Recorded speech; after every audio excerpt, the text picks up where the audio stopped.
नमस्कार प्रिय स्टूडेंट, मैं राकेश चौहान एक बार फिर आपके सामने एनवीरा ऑनलाइन स्कूल के प्लेटफॉर्म पर आपके सामने हाजिर हूं। और आज मैं आपके लिए लेकर आया हूं unit 5 agriculture chemistry for 12th class यानी कक्षा 12 के लिए अध्याय 5वां मृदा अभिक्रिया। ये आपके अंक भार है बोर्ड एग्जाम में 6। और इससे पहले हमने एक अध्याय पढ़ा था, अध्याय 3 मृदा कोलाइड। वो आपके सिलेबस में नहीं है लेकिन वो पढ़ना बेहद जरूरी है। अगर वो आप पढ़ोगे तो आपके चैप्टर 5वां और 6ठा चैप्टर पढ़ने में आपको बेहद आसानी होगी, क्योंकि उसी से रिलेटेड काफी टॉपिक इसमें आएंगे। तो मैं आपसे एक बार रिक्वेस्ट करूंगा, प्लेलिस्ट में जाकर आप यूनिट 3 जरूर देखें। 2 वीडियो अपलोड हो चुके हैं, 2 वीडियो और है, वो यूनिट पढ़ के आएंगे तब आपको ये यूनिट समझ में आएगी। तो मैं बात कर रहा हूं मृदा अभिक्रिया की। तो चैप्टर को पढ़ने से पहले आपको चैप्टर के हेड यानी हेडिंग के बारे में पता होना चाहिए। ये मृदा अभिक्रिया क्या होती है, तो मैंने चैप्टर 3 में बताया था मृदा के बारे में, यानी सॉइल क्या होती है, तो हमने वहां पे पढ़ा था। इसीलिए मैं आपको बोल रहा हूं कि आप वहां जाके प्लेलिस्ट में जरूर देखिए। मैं बात करूं अगर सॉइल की, ये क्या होती है, यानी मृदा। इसकी अगर मैं बात करूं तो हमने जो कोलाइड के जो सभी गुणधर्म पढ़े, अगर वो मृदा में लागू हो जाए तो उन्हें हमने कहा था कि वो कहलाती है मृदा कोलाइड। तो उसी की मैं बात करूं तो कोलाइड वाले चैप्टर में हमने पढ़ा मृदा के ऊपर जो चार्ज होता है ऋणात्मक होता है। कौन सा चार्ज होता है? ऋणावेश। कौन सा चार्ज होता है? ऋणावेश होता है। ये बात क्लियर है? चैप्टर नंबर 3 में आप जरूर जाके देखें, इसीलिए मैंने वो पढ़ाया है। सिलेबस में नहीं है फिर भी पढ़ा है, क्योंकि वो पूरा चैप्टर इसी में काम आएगा, एक एक चीज काम आने वाली है। तो ऋणावेश, और मैंने वहां पे कोलाइड में ये गुण बताया था, समान आवेश यानी धनात्मक और ऋणात्मक हो सकता है। फिर मैंने ये भी बताया था कोलाइड के ऊपर नेगेटिव चार्ज होता है। वे गुण जो सभी मृदा में उपस्थित हो तो उन्हें मृदा कोलाइड कहा था। अब बात कर रहा हूं मृदा के ऊपर कौन सा चार्ज होता है? नेगेटिव चार्ज होता है। अब मैं बात करूं मृदा अभिक्रिया क्या है, यानी इसमें H+ आयन भी पाए जाते हैं। यानी अगर मैं बात करूं धनायन, और अगर मैं बात करूं OH- आयन यानी ऋण आयन। अगर इसको बोला क्या जाता है ये आप जानना चाहते हो, इसे बोला जाता है हाइड्रोजन आयन। क्या कहा जाता है? Hydrogen ion.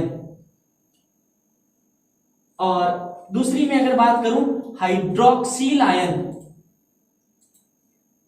हाइड्रोक्साइड आयन भी कह सकते हो। हाइड्रोक्सिल H3O+ हो जाएगा, हाइड्रोक्साइड आयन। अब मैं बात कर रहा हूं अगर हाइड्रोजन आयन और OH- यानी हाइड्रोक्साइड आयन, इनके मध्य संबंधों का अध्ययन किया जाता है, उसे ही बोला जाता है मृदा अभिक्रिया। यानी मिट्टी में H+ और OH- होते हैं, यानी मृदाएं होती है जो अम्लीय होती है और क्षारीय होती है। अगर सीधे तौर पे बात की जाए तो मिट्टी में H+ और OH- और इन दोनों, अगर बच्चों इन दोनों को मिला दिया जाए, आप सब जानते हो ये H+ का गुण व्यक्त करता है, ये OH- का गुण व्यक्त करता है, तो रिजल्ट आपको क्या मिलने वाला है? उदासीन। क्या मिलने वाला है? उदासीन। तो पूरा को मैं रिलेटेड करके इसकी डेफिनेशन बता रहा हूं। जिन अभिक्रियाओं में H+ आयन, OH- आयन या अम्लीय, क्षारीय तथा उदासीन मृदाओं से रिलेटेड संबंध निकाला जाता है, उसे ही बोला जाता है मृदा अभिक्रिया। यानी बात की जाए मृदा अभिक्रिया का अर्थ मृदा विलयन में H+ यानी अम्लीय, OH- यानी क्षारीय तथा इन दोनों से रिलेटेड जिन संबंध का अध्ययन किया जाता है उसे ही मृदा अभिक्रिया कहते हैं। अगर मैं बात करूं, ध्यान देना, अब अगला पॉइंट पढ़ने जा रहे हैं। डेफिनेशन तो हमने पढ़ ली, यानी डेफिनेशन क्या हुई? मृदा अभिक्रिया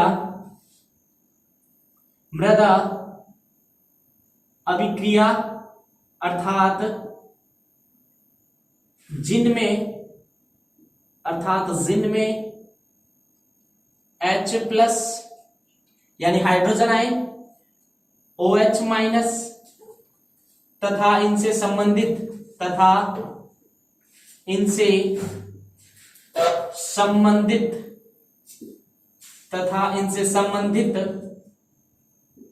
संबंधों का तथा इनसे संबंधित संबंध होते हैं, संबंध होते हैं। जिन अभिक्रियाओं में H+OH आयन और इन दोनों से रिलेटेड यानी उदासीन, इनका संबंध क्या कहलाता है? मृदा अभिक्रिया। अब बात करते हैं इनका संबंध, यानी क्या पता ये वाला अधिक हो जाए, कभी कभी ये वाला अधिक हो जाए, क्या पता दोनों बराबर हो जाए, तो कंडीशन क्या होगी ये बात कर रहा हूं मैं। अगर मैं बात करूं, अगला पॉइंट बात करूं, इसमें नोट्स बनाने आपको, यदि मृदा में H+ आयन की सांद्रता यानी सांद्रता का अर्थ यहां पे आपको लेना है मात्रा से, सांद्रता अधिक हो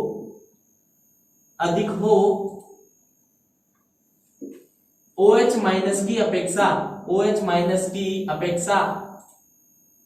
की अपेक्षा यानी यहां पे लिखा जा सकता है H+ is greater than OH-, तो मृदा अम्लीय होगी,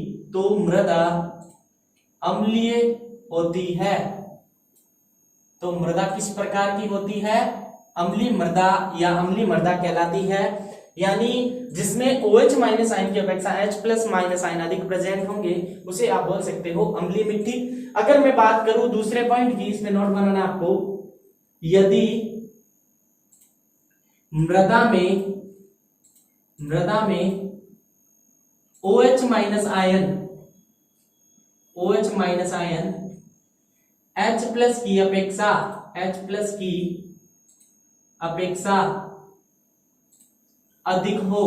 H+ की अपेक्षा अधिक हो, तो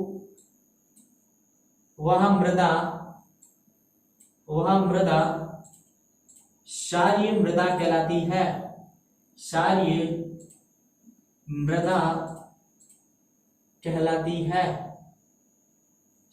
मृदा कहलाती है। क्या कहलाती है? क्षारीय मृदा। यदि मृदा में OH आयन की सांद्रता किससे अधिक हो? H+ से, यानी यहां से साफ जाहिर हो रहा है मात्रा, यानी किसकी सांद्रता अधिक है? OH- की। और हम जानते हैं OH- किसे शो करता है? क्षार को, यानी जो जलीय विलयन में कौन सा आयन देते हैं? OH- आयन देते हैं, वे क्या कहलाते हैं? क्षार कहलाते हैं। अब जो तीसरा पॉइंट पढ़ने जा रहे हैं बहुत इंपॉर्टेंट है, क्या पता कभी ये दोनों इक्वल हो जाए। अगर मैं बात करूं बच्चों, ध्यान देना, कंटिन्यू, तीसरे पॉइंट की बात कर रहा हूं, नोट लगाना आपको। तीसरा, यदि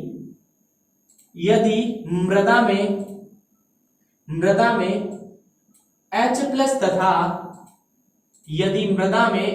तथा OH- आयन या आयनों की संख्या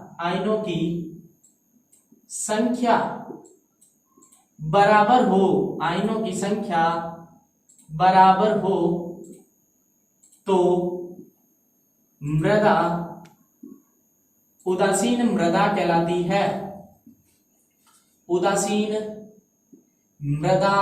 कहलाती है। क्या कहलाती है? उदासीन मृदा। यानी आप सब जानते हो साइंस में अगर पॉजिटिव और नेगेटिव मिलता है, यानी अगर मैं बात करूं, यहां पे देखना बच्चों, हम जानते हैं जो अम्लीय मृदा होती है उसमें H+ होते हैं, ये सब जानते हो। और जो क्षारीय मृदा होती है उसमें OH- आयन होता है, और ये जो OH- और H+ इनकी संख्या इक्वल हो, यानी ये रिएक्शन करे H और H, H2 और O, ये एक उदासीन बना देगा। क्या बना देगा? उदासीन। बात आई समझ में? या +2 है, प्लस के माइनस के 2 है, तब भी कट के कितने आ जाएंगे? 0 यानी साइंस में उदासीन। तो हमने अभी तक ये सीखा, मृदा अभिक्रिया का अर्थ ये होता है कि H+ तथा OH- और इनसे रिलेटेड जो भी संबंध निकाला जाता है रिएक्शन के अंदर, तो उसे बोला जाता है मृदा अभिक्रिया। यदि आप बात करें जिन मृदाओं में H+ आयन की सांद्रता या H+ आयनों की संख्या ले सकते हो आप, सांद्रता का सीधा अर्थ होता है मात्रा से। कितनी मात्रा? यानी H+ आयन की अगर मात्रा अधिक है यानी सांद्रता अधिक है, तो वो मिट्टी क्या है? अम्लीय अधिक है। और OH- आयन की सांद्रता जिसमें अधिक होगी, तो वह मिट्टी क्या कहलाएगी? क्षारीय मिट्टी कहलाएगी। और मैं बात करूं बच्चों, अगर ये दोनों इक्वल हो जाए, यानी बराबर संख्या में हो जाए H+ और OH-, तो वह मिट्टी क्या होगी आपके लिए, उदासीन मिट्टी होगी। और अब अगला जो पॉइंट पढ़ने जा रहे हैं इंपॉर्टेंट पॉइंट है, मैं ये रफ कर रहा हूं, पहले आप चाहो तो स्क्रीनशॉट ले लो इनका, फिर मैं रफ कर रहा हूं। हमने 3 पॉइंट पढ़े मुख्य रूप से। चौथे पॉइंट की मैं अगर बात करूं, ध्यान देना, चौथा पॉइंट, अगर आपको पूछ ले, एग्जाम में क्वेश्चन पूछ ले कि अम्लीय मृदा तथा क्षारीय मृदा से आप क्या समझते हैं तथा इनमें पाए जाने वाले मुख्य आयन लिखिए, तो आप अम्लीय मृदा की डेफिनेशन ये लिख सकते हो और क्षारीय मृदा के लिए ये लिख सकते हो। अब इनमें जो मुख्य रूप से अगर एक पॉइंट और लिखना है तो वो कौन सा है, ध्यान देना, जो हमने पढ़ा है अम्लीय मृदा, क्या पढ़ा है, अम्लीय मृदा यानी एसिड सॉइल। अम्लीय मृदा में कौन कौन से आयन होते हैं वो याद रखने मुख्य रूप से आपको। एक तो होता है H+, एक होता है NO3-, एक होता है SO4-2। ये जो आपके पास H+ है उसे बोला जाता है हाइड्रोजन आयन। क्या कहा जाता है, हाइड्रोजन आयन। और ये है नाइट्रेट आयन, क्या है, नाइट्रेट आयन। और ये है सल्फेट आयन, क्या है, सल्फेट आयन। यह मुख्यतः पाए जाते हैं बच्चों, किसमें पाए जाते हैं, अम्लीय मिट्टी में मुख्य रूप से पाए जाने वाले आयन H+, NO3-, SO4-2। अगर मैं यहां पे बात करूं क्षारीय मृदा की, क्षारीय मृदा, इसकी अगर मैं बात करूं तो इनमें कौन कौन से पाए जाते हैं, OH- आयन यानी हाइड्रोक्साइड आयन, आप तो इसको जानते ही हो, K+ यानी पोटेशियम आयन, मैग्नीशियम आयन यानी Mg+2 का अर्थ है ये अपने बाह्यतम कोश से 2 इलेक्ट्रॉन डोनेट कर रहा है यौगिक बनाने के लिए। K+ का अर्थ हुआ पोटेशियम के बाह्यतम कोश में 1 इलेक्ट्रॉन जो डोनेट करके किसी यौगिक के साथ जुड़ता है, यानी इसको 1 इलेक्ट्रॉन कमी वाला परमाणु चाहिए। लिथियम Li+ ले सकते हो या मैग्नीशियम K+ Ca+2 भी आप ले सकते हो। ये सभी किसको शो करेंगे, यानी ये मुख्यतः किसमें होते हैं, क्षारीय मृदा में होते हैं। और अम्लीय मृदा की मैंने बात की जिसमें H+, NO3-, SO4-2 यानी हाइड्रोजन आयन, नाइट्रेट आयन और सल्फेट आयन। और यहाँ पे hydroxide ion, potassium ion, magnesium ion और कैल्शियम+2 आयन। यानी हमने अभी तक पढ़ा है अम्लीय मृदा, क्षारीय मृदा और उदासीन मृदा। अम्लीय मृदा में कौन से आयन होते हैं मुख्यतः, क्षारीय मृदा में कौन से आयन होते हैं मुख्यतः। अब चाहो तो आप इनका स्क्रीनशॉट ले लो, फिर पढ़ते हैं अगला टॉपिक। तो बच्चों स्क्रीनशॉट ले लिया होगा, आगे बढ़ते हैं। तो उसमें आपका टॉपिक आगे दे रखा है मृदा पीएच सॉइल क्या होता है वो पढ़ते हैं। अभी तक हमने इंट्रो पढ़ा है लेसन का, अम्लीय मृदा क्या होती है, क्षारीय मृदा क्या होती है। ये आप चाहो मृदा के बारे में, कोलाइट के बारे में, तो चैप्टर 3 आप जाके प्लेलिस्ट में देख सकते हो।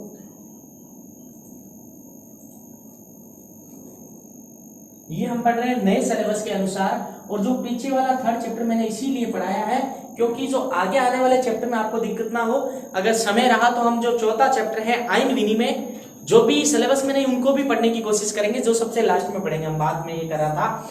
अब हम आगे जो टॉपिक आपके बुक में दे रखा है मृदा पीएच, ये क्या होता है मृदा पीएच।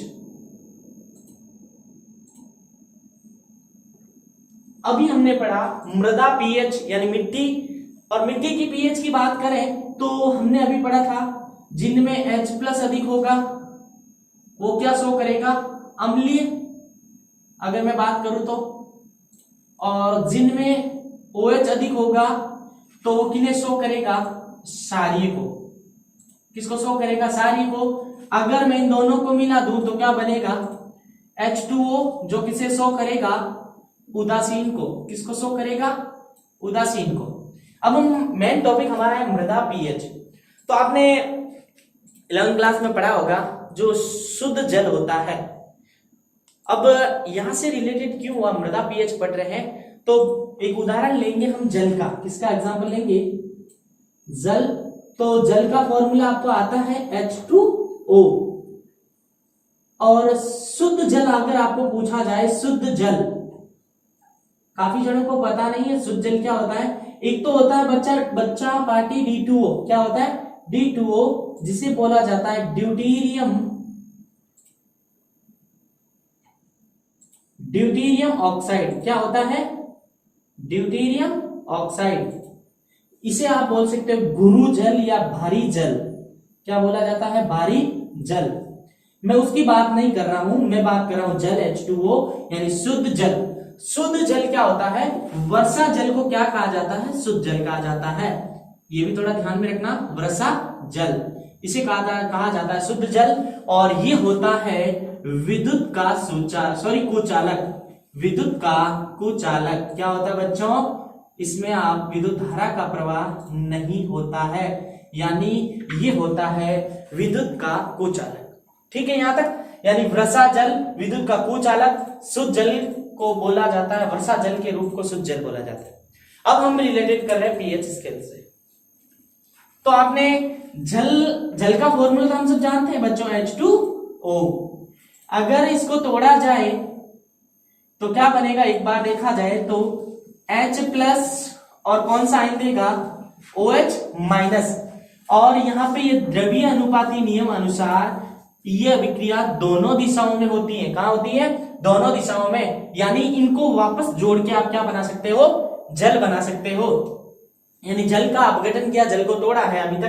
तो 11th क्लास में आपने पढ़ा होगा द्रव्य अनुपाती नियम, द्रव्य अनुपाती क्रिया नियमानुसार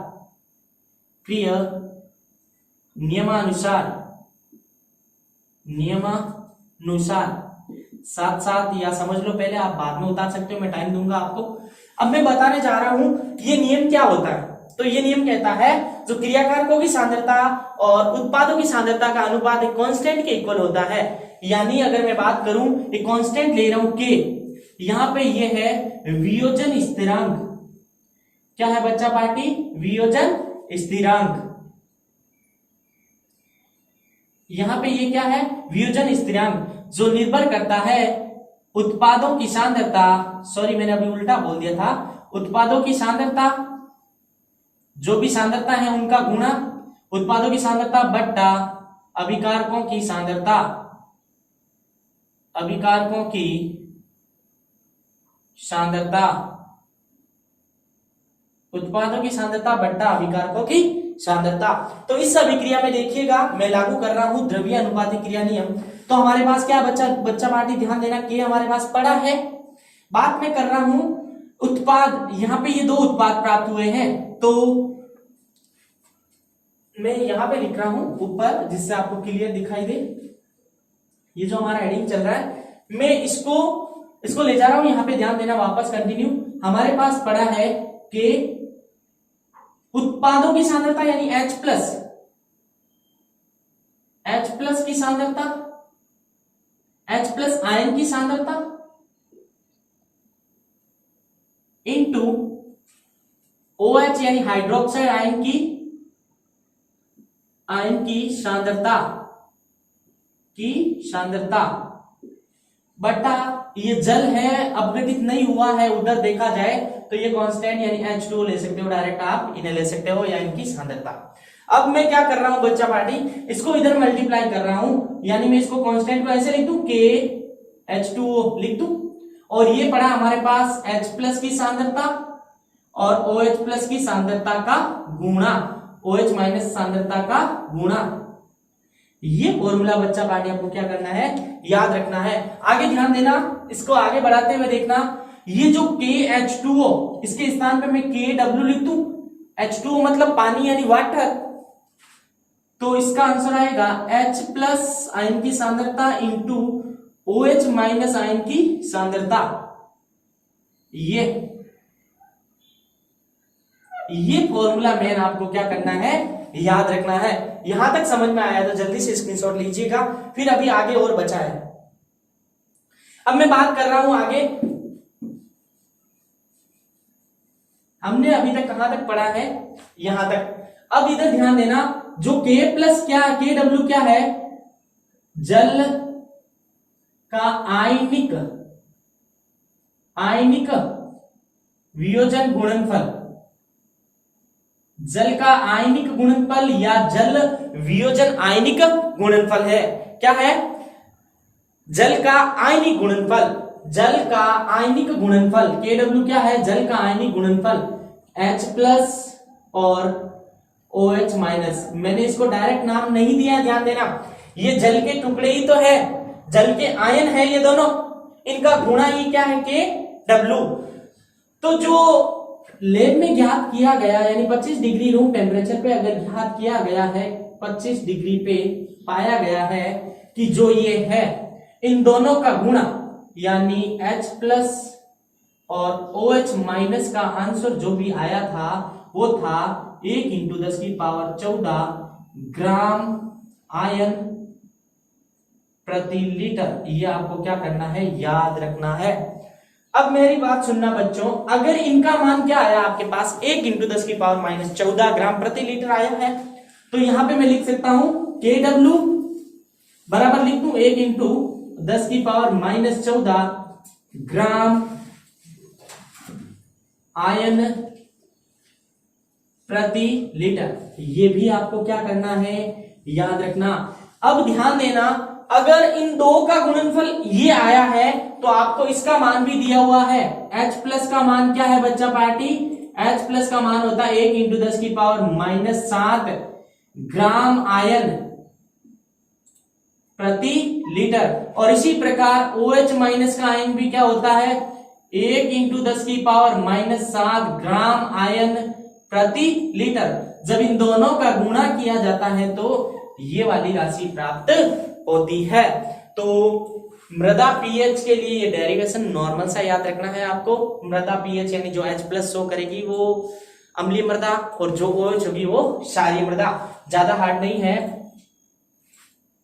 हमने जो लास्ट में फॉर्मूला निकाला वो आपको क्या होना चाहिए, याद होना चाहिए। और आपको PDF इस नीचे वीडियो के नीचे लिंक में अवेलेबल हो जाएगी, आप चाहो तो इनका स्क्रीनशॉट लो। फिर पढ़ते हैं अगला टॉपिक। तो बच्चों स्क्रीनशॉट ले लिया होगा और आज की क्लास को यहीं विराम देते हैं। मिलते हैं अगले पार्ट में, बेहद इंपॉर्टेंट होने वाला अगला पार्ट। और मैं आपसे रिक्वेस्ट करूंगा प्लेलिस्ट में जाके यूनिट 3 जरूर देखें। वो सिलेबस में नहीं है फिर भी उन्हें देखना जरूरी है, क्योंकि उसी यूनिट से रिलेटेड कुछ टॉपिक आपको यहाँ मिलेंगे जिससे आपको ये समझने में आसानी होगी। और बात करेंगे अगले पार्ट 2 में पीएच स्केल क्या है, बहुत इंपॉर्टेंट टॉपिक होने वाला है। पीएच स्केल से रिलेटेड आंकिक प्रश्न भी पूछे जाते हैं, वो हम पढ़ेंगे अगले पार्ट 2 में। Thank you.